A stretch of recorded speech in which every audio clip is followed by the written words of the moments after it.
Hello everyone and welcome to a quick tutorial on how to use Odysseyware as a teacher. This is the screen that you'll see when you first log into Odysseyware, welcoming you. You have the navigation bar up at the top, and down here on the left are your announcements. Okay, every time you log in, this is where you're going to see new enrollments. This is where you'll see messages, which we'll get to in a little bit, and this is where communications from your students are going to come from. So just for example, we'll click here. We got a new student enrolled, a demo student that I took care of. So we'll open this message and see what it says. So it's just informing us that Susie Demo has been enrolled in our physics course, and that's about it. So generally what I would do with these is archive them, but you can feel free to just leave them. If you close it down, it'll actually stay active in your messages, which we'll cover in a little bit. Or if you archive it, it'll switch it to the archive. Okay, so now let's take a look at that message tab. And here we go. This will bring up all of your old messages that you have not archived yet. I have taken the liberty of clearing all of my messages so that in order to protect students' privacy rights. But if you have a communication from a student through Odysseyware messaging, which we'll cover a little later, this is where it'll show up so you can reference it and go back. To look at it, just click on the little eye, up it comes, and then you can make a choice here. I'm going to archive it. You can also forward this to someone else or reply in the same way. However, this is a system-generated message, so it won't actually go to anyone. When you get one from a student, you'll see those buttons just as well. Okay, so here we're going to do archive it, and we're done. Now let's return to the home screen. And now we've looked at the left-hand side. Let's look at the right-hand side under Actions, right there. This is where you'll see all of the work that students have submitted. So here, Susie Demo has submitted her Welcome to Physics assignment. So all we're going to do is click Grade Assignment.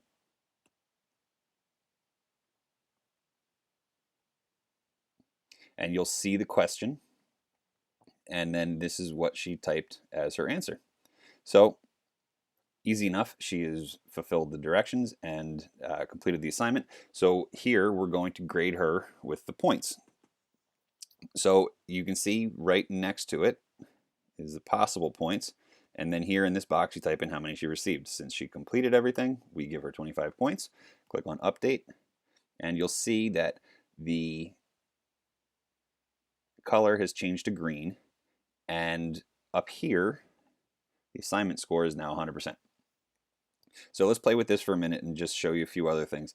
Let's say she didn't type her name properly, and rather we were going to give her 20 points instead of 25. You can guess what happens. The assignment score turns into 80, but the color is yellow, indicating that she did not receive full credit. So let's say that we wanted to reassign the entire lesson for her.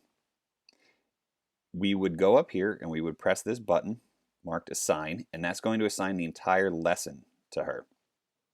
We'll do that now. And then this is your choice, but if you press the Reset button, it will clear all of the answers the student has submitted. If you're going to give them another try and you want them to start from scratch, click Reset and it'll go right back to normal. If you prefer to let your students correct their incorrect answers, if you just hit Assign, it will keep all of their work on the assignment when they try to retry it.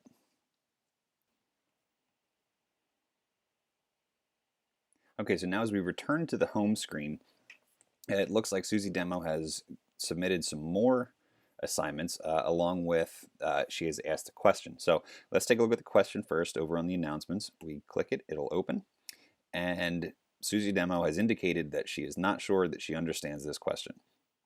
So you'll notice the buttons on the bottom. We can close it, we can archive it, we can forward it or export it.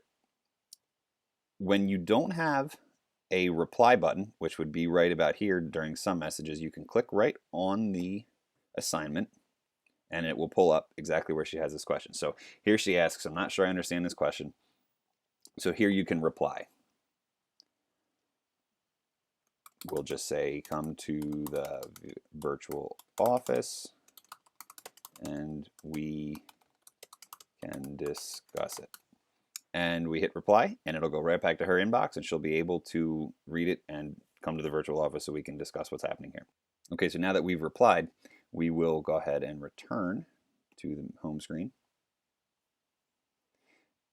And she has returned in her honor code assignment. We can now grade this fully because we showed you earlier how to reassign it and start all over again. All right, so there we go, and we'll finish.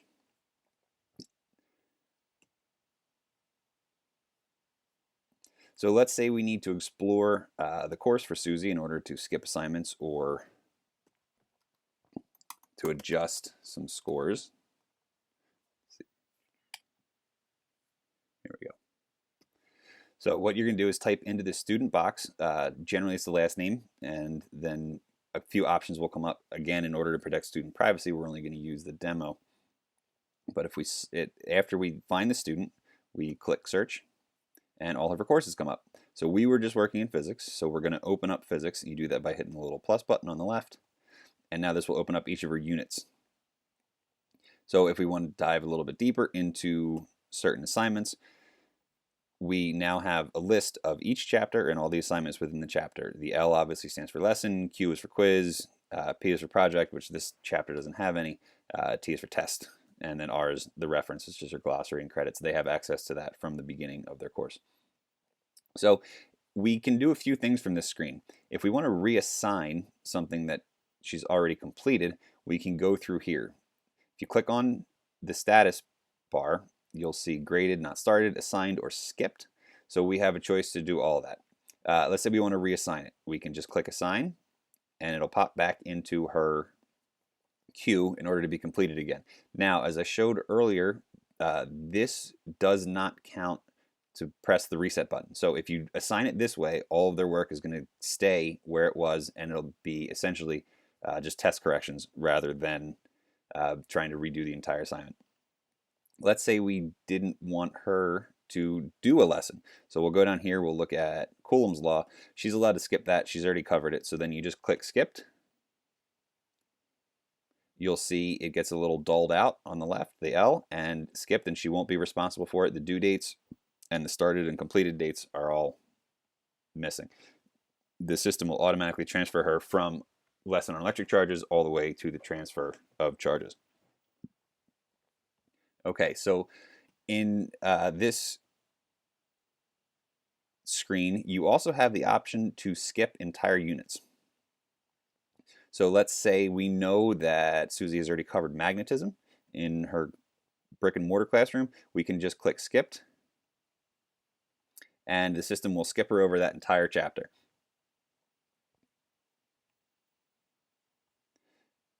This screen also shows the percent completed through the course, which in this case is only 6%, and also shows her average score for what she's completed so far, which in this case is a 90.6. So let's say you want to just explore courses.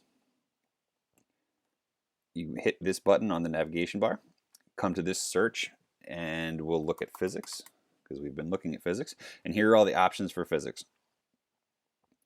Okay, so I want to open up my college prep physics.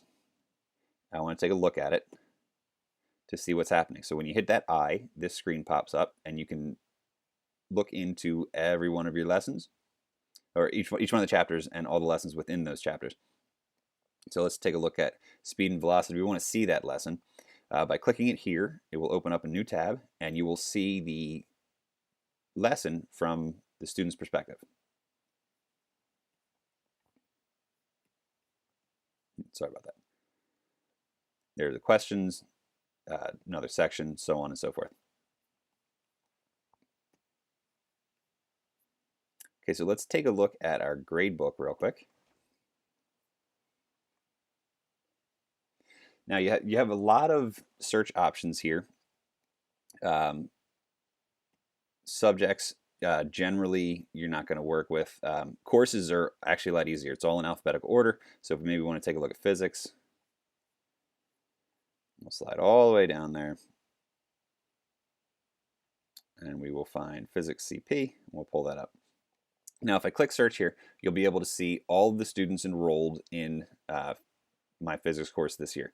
Unfortunately, again, to protect student privacy, we're not going to do that. But that's the process. You just hit search, and then there we go. Now, another option to do this, if we clear this off, let's say we wanted to look up all of my students. So we would type in my name, or my first few letters of my last name, click there, my name would pop up. Again, you'd hit search, and it would show all of my students that I have enrolled in all of my courses, and you can take a look through their progress. So what we'll do here is we'll search for Susie. And so that way I can pull up the search and you can take a look. If you leave that blank, it will show all your students. But here we're trying to limit it just to this training video. So we hit search, and here she pops up.